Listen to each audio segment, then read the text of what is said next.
पहुंची है। तो ये शर्म की बात तो है हमारे पास कि 70-75 साल लग गए किसी लड़की को वहां तक पहुंचने में, और वहां तक छोड़ो, हमारे इस एरिया में तो कोई लड़का भी नहीं पहुंच पाया वहां तक, उस पोस्ट तक या फिर उस जगह तक। अभी तो हमारी कई जनरेशन लग जाएंगी वहां तक पहुंचने के लिए। मैं तो चाहता हूं कि इसी जनरेशन में से कोई ना कोई पहुंचे, अच्छी जगह पे पहुंचे। उसके लिए सबसे जो बड़ा टूल है, जो तुम्हें वहां तक पहुंचा सकता है, जो तुम्हें रेस्पेक्ट दिला सकता है अपनी आंखों में, तुम्हारी समाज को एक अच्छे लेवल तक पहुंचा सकता है, वो सिर्फ शिक्षा है, एजुकेशन।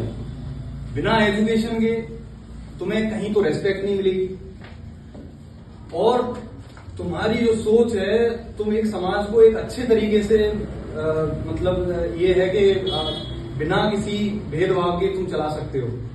इवन अपने घर को तो चला ही सकते हो, समाज को नहीं तो।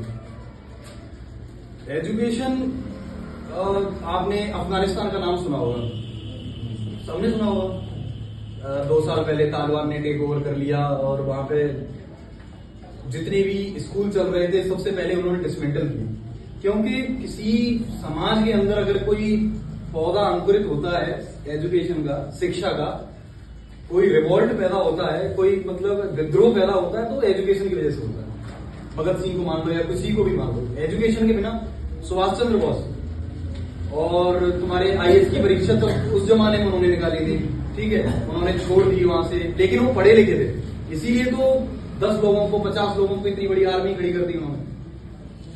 ऐसे ही तालिबान ने क्या किया, सबसे पहले जितने भी एजुकेशनल इंस्टीट्यूट थे उनको डिसमेंटल कर दिया, सबसे पहले उन्हें खत्म किया कि इनके पास एजुकेशन पहुंच जाएगी फिर तो ये हमारा विरोध करने लगेंगे। हमारे समाज से सारी कुरीतियां अपने आप को एक बेटर पोजीशन पर लाने के लिए सबसे ज्यादा जरूरी है एजुकेशन, और उस क्षेत्र में, अपने क्षेत्र में उस एजुकेशन वाले फील्ड को एक अच्छी जगह पे पहुंचाने के लिए यहाँ पे जो इंस्टीट्यूट खोला है ब्रजेश सर ने, इन्होंने, और 20-25 साल पहले हमारे स्वामी जी ने, बाबा जी जो थे करकौली वाले स्वामी जी, उनका, क्योंकि मैं मानता हूं कि सब उनके ही बीच हमें, अगर वो ना होते तो हम भी नहीं पढ़ पाते उतना।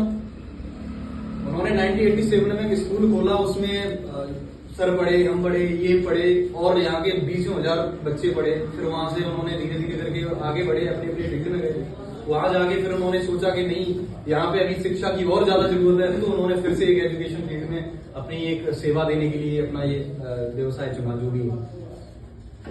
तो तुम्हारी बेहतरी के लिए, तुम्हारे इस समाज की बेहतरी के लिए, समाज को सही दिशा निर्देश देने के लिए जो ये कदम उठाया गया है, ये बहुत बेहतरीन है। मैं इसकी सराहना करता हूँ इस चीज के लिए, और इसके लिए सर की, ब्रजेश सर की, इनके लिए एक बार ताली बजा दीजिए सब लोग।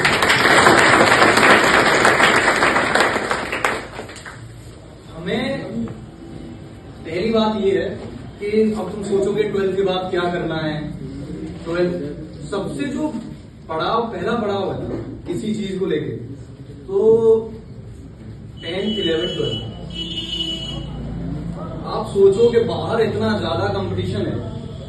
अभी हम एक बोलते ना, कुएं के मेंढक हैं। हमें लगता है कि जैसे मेंढक को क्या लगता है ना, जैसे कुएं के बारे में सुना होगा सबने कि कुएं में मेंढक है, उसमें थोड़ी सी पार बनी हुई है चारों तरफ ऐसे करके, तो कुएं का मेंढक क्या है, इधर से उछल के उस पार पे पहुंच गया, उससे इधर पे पहुंच गया, सोचता है इतनी बड़ी दुनिया है, बस इससे आगे तो कुछ है ही नहीं। लेकिन ऐसा नहीं है, दुनिया बहुत बड़ी है तुम्हारे लिए। तुम्हें यहां से आगे बढ़ने के लिए तुम बाहर जाओगे ना तो बहुत कंपटीशन मिलेगा। मैं मानता हूं कि उस कंपटीशन को झेलने के लिए तुम्हें पहले से प्रिपेयर रहना चाहिए। 140 करोड़ की जनसंख्या है, 140 करोड़, समझ रहे, बहुत बड़ी पॉपुलेशन है। और इतनी बड़ी पॉपुलेशन में जॉब या फिर अपने आप को स्थापित करना बहुत बड़ी चुनौती भी है तुम्हारे सामने। इस चुनौती से पार पाने के लिए सिर्फ और सिर्फ एक ही हथियार है, वो है एजुकेशन। किताब को अपना दोस्त बनाओ। अगर तुम्हारा दोस्त अगर सिर्फ और सिर्फ किताब रहेगी तो तुम इस चुनौती से पार पाओगे। एजुकेशन बहुत लोग, बड़े बड़े समाज को, बहुत बड़े बड़े लोगों को पूरा चेंज कर दिया। आपने नाम सुना होगा राजा राममोहन राय। सबने सुना होगा, हिस्ट्री सब पढ़ते हैं। उनके बारे में एक चीज बताता हूं। राजा राममोहन राय लेफ्ट विचारधारा के थे, मतलब समझते होगे, राइट और लेफ्ट तो तुम समझते होगे, विचारधारा थोड़ी सी। तब क्या था कि अंग्रेजों का कानून था और हमारे यहाँ एक कुरीति थी सती प्रथा करके। उस सती प्रथा पे बैन नहीं लग पा रहा था। ये कुरीति सबको पता है कि भाई अगर किसी का पति मर गया तो जबरदस्ती नहीं कि किसी लेडीज को उसकी चिता पे बैठना चाहिए, ये वो नहीं है ना। लेकिन वो समाज में पहले से वो आ रही थी, इन्हीं कारणवश वो हमारे समाज में स्थापित हुई। लेकिन टाइमली उसका खत्म होना भी बहुत जरूरी था, क्योंकि वो पूरी तरह से कुरीति बन चुकी थी। उस कुरीति को मिटाने के लिए राजा राममोहन राय थे विक्टोरिया क्वीन ऑफ इंग्लैंड को पत्र लिखे, वहां जाके उनसे मुलाकात की और वहां जाके उन्होंने उनसे एक कानून पारित करवाया 1828 में करवाया था या 1829 कि सती प्रथा बैन होनी चाहिए। राजा राममोहन राय को ये फीलिंग कब आई, उन्हें कब लगा कि सती प्रथा बुरी है? उनके बड़े भाई की हो गई थी आकस्मिक मृत्यु और उनकी भाभी को जबरदस्ती सती कर दिया गया उनकी आंखों के सामने। उन्होंने खूब उस समाज से लड़े, लेकिन समाज ने उनकी नहीं चलने दी और उन्हें सती करा दिया। उन्होंने तब प्रण लिया कि मैं इस सती प्रथा को मिटा के रखूंगा। उस सती प्रथा को मिटाने के लिए उन्होंने किस चीज का सहारा लिया? एजुकेशन का। उन्होंने क्वीन विक्टोरिया को पत्र लिखे, वहां जाके मुलाकात की, वहां जाके एक कानून पारित करवाया कि अगर किसी परिवार में कोई सती होती है तो उसके पूरे परिवार को फांसी दे दी जाएगी। और जो पंच जिस पंच की वजह से हो रही है कि इसने कह दिया कि गांव के पंच मिलके कह देते हैं कि नहीं सती प्रथा कर दो या कर दो, तो उन्हें भी फांसी दे दी जाएगी।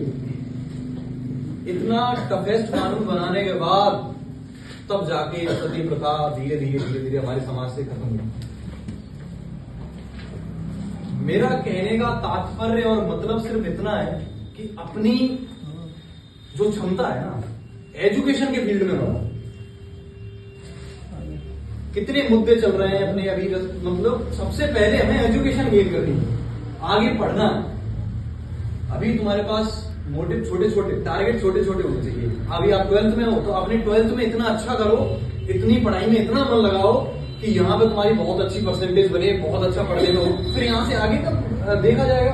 किसी भी चीज को लेके मैं तो बोला भी है रजिस्टर को कि यहाँ पे काउंसलिंग का एक बुक रखो कि जिससे यहाँ क्या है कि जो भी लोग हमारे दोस्त वगैरह को अच्छी अच्छी पोस्ट पे हैं, अच्छी अच्छी जगह पे हैं, वहां से वो तुम्हें कंसल्ट कर पाए कि नहीं भाई ये सही नहीं है, इस बार फील्ड में जाओ। लेकिन उसके लिए पहला पड़ाव क्या है कि 12th बहुत अच्छे से होनी चाहिए। जो भी रटना सबसे बड़ा, जब हम 12th में थे तो हमें रटाया जाता था। नो मतलब ऑब्वियस सी बात है कि कोई नहीं था तो हमें सिर्फ रटाया जाता था कि भाई कैसे भी करके 12th कर लो, पढ़ना है जो भी है कैसे भी करके 12th कर लो। लेकिन अभी जैसे मैं ब्रजेश सर, अपने सूरज सर, ये जब हम लोग कोटा गए थे तैयारी करने के लिए तो हमें एक नई दुनिया मिली।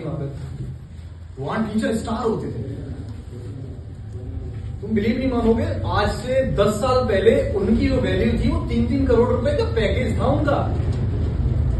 साल का पैकेज था 3 करोड़। 3 करोड़ समझ रहे हो कितने हो गए? एक महीने में कितना पैसा कमाते थे वो? कितना पैसा कमाते थे उस समय वो, और वो हमें पढ़ाने आते थे उस समय वहां पे। उन लोगों ने हमने वो नोट्स तैयार किए, पढ़ाई की वहां से। वो नोट्स डायरेक्टली तुम पे इम्प्लीमेंट हो रहे हैं। वहां जो हमने पढ़ाई की ना, वहां जो हमने गेन किया ना, वो सब पूरा का पूरा वो तुम सबको दिया जा रहा है। उसमें जितनी भी अब यहाँ पे इतनी, अब तो चलो ऑनलाइन बहुत सारी चीजें आ गई, तुम्हें बहुत जल्दी चीजें पता चल जाती, लेकिन आज से 10 साल पहले ऐसा कुछ नहीं था। सब किताबों से ही प्राप्त करना था। जितने नोट्स थे उस समय के नोट्स वो तुम्हें आज दिखाए जा रहे हैं, आज बताए जा रहे हैं कि नहीं ऐसे नहीं, ऐसे पढ़ना। उस पर ध्यान दो, अच्छे से पढ़ो। अल्टीमेट गोल हमारा होना चाहिए कि हमें एक अच्छे पद पे पहुंचना चाहिए। अगर हमें मतलब गवर्नमेंट ऑफिसर बनना है या गवर्नमेंट में जाना है तो तुम उस लेवल पे तैयारी करो। लेकिन 12th उसके लिए बहुत अच्छी होनी चाहिए। अपना जी जान लगा दो। किताबें तुम्हारी सबसे बेहतरीन दोस्त होनी चाहिए। किताबों के अलावा चीजें सब चलती है। मैं ये नहीं कह रहा हूँ कि दोस्ती यारी मत रखो, सब कुछ रखो, सबका टाइम होता है। किताबें सबसे अच्छा दोस्त होनी चाहिए। किसी भी समाज से, अपने आप को किसी समाज के अच्छे पद पे स्थापित करने के लिए एजुकेशन बढ़िया होनी चाहिए। अपना फोकस एजुकेशन पे करो। स्पेशली मैं गर्ल्स से कहना चाहता हूं, इंडिपेंडेंट बनो, क्योंकि आगे चल के ना 12th के बाद में आपको 2 साल मिलेंगे, 4 साल मिलेंगे, 5 साल मिलेंगे। अगर आपके घर वाले अगर आपको नहीं चाह रहे हैं, अगर तुम अच्छी परसेंटेज नहीं लाओगे, स्पेशली लड़कों का तो ये चल भी जाता है, 2-4 कम रहती है तो ये है कि इन्हें तो पढ़ाना ही है। लड़कियों का क्या रहता है कि अगर उनकी परसेंटेज 12th में अच्छी नहीं आई या पढ़ने में थोड़ी सी वीक है तो कह देंगे कि नहीं, इसे तो आगे चल के चौकाबाज नहीं करने। गाँव की लैंग्वेज में यही तो बोल देते हैं कि 2 साल बाद ये करा देंगे, डिस्टेंस से BSc करा दी, BA करा दी, और इन्हें क्या करना है आगे चलिए। तो इसके लिए अभी से पढ़ाई में ध्यान दो, जितना दे सकते हो। बाकी चीजें सारी बाद में। लाइफ को एक अच्छे अब मेरे व्यू में देखो, मैं जैसे मैं अपनी बताऊं तो मैं 14-15 स्टेट घूम चुका हूं, और एक जहां पे जनरेशन हमारी सोचती है, अब जैसे मिनिस्ट्री में, अब हमारे यहाँ का कोई भी बंदा वहां मिनिस्ट्री में कदम रख नहीं सकता। जब जॉब लगेगी तभी तो रख पाओगे भाई। वो एक अलग चीज है, वहां एक अलग दुनिया है। वहां तुम जाओगे तो वहां पे तुम्हें जॉइंट सेक्रेटरी, वहां बड़ी बड़ी पद में लड़कियां लगेंगी जिनकी, लेकिन वो लड़कियां कौन है जिनकी 1-2 जनरेशन पहले कभी गवर्नमेंट जॉब में चली गई, उनके घर में से कोई ना कोई जनरेशन है, तभी तो उन्हें इतना ऊपर पढ़ा पाया वो। तो मे भी वो जनरेशन तुम्हारी हो, जिससे क्या है कि तुम्हारी अगली जनरेशन के लिए तुम बहुत एक अच्छा वो सोच सकते हो। बस मैं तो बस लास्ट में बस यही कहना चाहूंगा, पढ़ने के अलावा बाकी सारी चीजों को अभी आप इग्नोर करो, पढ़ने पे ध्यान दो। पढ़ाई ही तुम्हारा एकमात्र लक्ष्य होना चाहिए। अगर आप इस एकेडमी में हो, अंकुरम एकेडमी, यहाँ पे क्या है कि बीज को ना, जैसे बीज होता है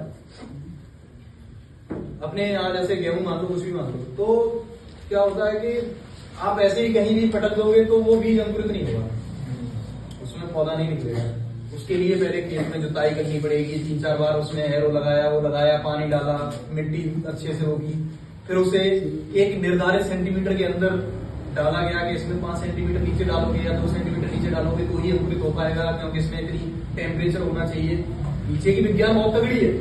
हम तो यहाँ पे ये है कि हैबिचुअल हो गए, हमें तो पता है कि वो डाल दिया तो हमें पता चल गया कि नहीं ये तो हो जाएगा यहाँ पे, लेकिन उसके पीछे की विज्ञान बहुत तगड़ी है।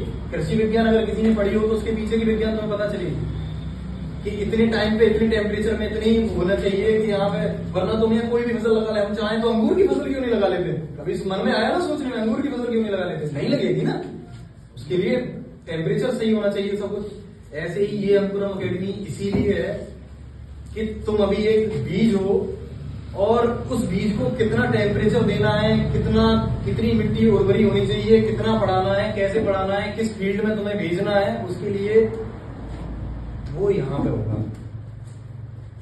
उसके लिए तुम्हें आना पड़ेगा। उसके लिए तुम्हें अपने फालतू के टाइम को, जो तुम्हारा मान लो स्मार्टफोन पे दे रहे हो, स्मार्टफोन पे या फोन पे, घर में भी देखो, इसके लिए घर में भी तुम्हें लड़ाई करनी पड़ेगी। अच्छी पढ़ी लिखी फैमिली क्या करती है कि अपने बच्चों को टाइम देती है। अब लेकिन हमारे गांव में क्या है कि नहीं दे पाते, हम भी नहीं दे पाते थे कि भाई अब तो गेहूं का सीजन आ गया, अब तो गेहूं की कटाई होगी, जाना पड़ता है। लेकिन ऐसा नहीं, उनसे थोड़ा सा टाइम मांगो, 5 घंटे 4 घंटे हमें पढ़ना है, हमारा पेपर है, या फिर हमें एग्जाम की तैयारी करनी है। अपने आप को उस काबिल बनाओ कि घर वाले तुमसे खुद कहें कि जाओ बेटा हमें तुम्हें पढ़ाएंगे, भले खेत बेचना पड़े हमें। इस काबिल बनाओ, इतनी अच्छी तुम्हारी घर में इमेज होनी चाहिए कि बाप तुम्हारा खेत बेचने के लिए भी तैयार हो जाए कि कुछ भी हो जाए मैं तुझे पढ़ाऊंगा। उस लेवल की पढ़ाई करो।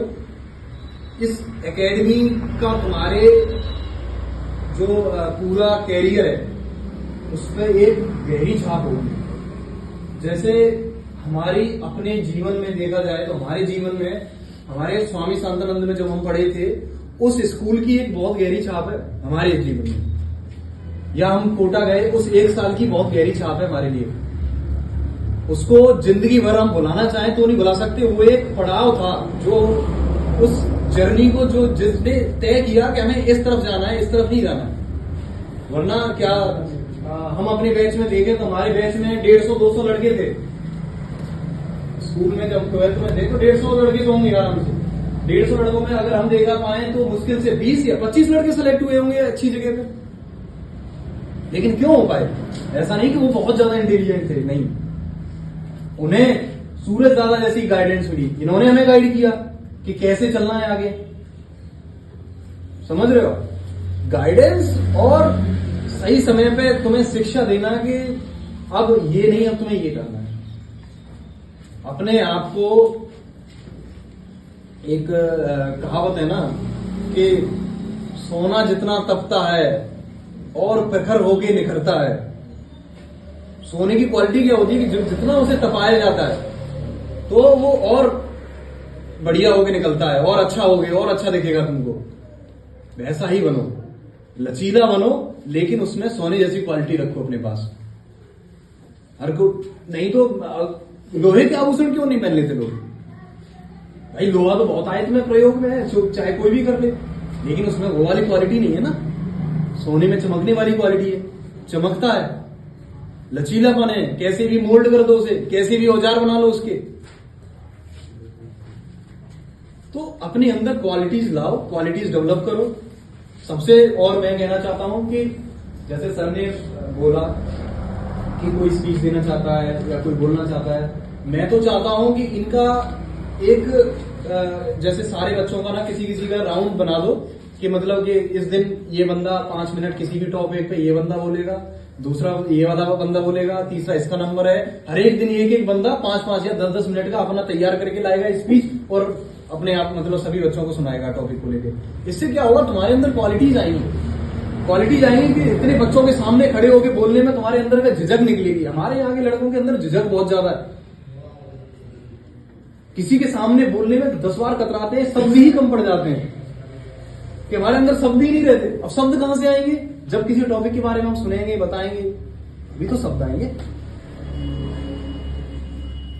मैं अब आपके ज्यादा समय तो नहीं लेना चाहूंगा, ठीक है? अपने पढ़ाई पे ध्यान दो और पढ़ाई को सबसे पहला अपना दोस्त पढ़ाई को मानो।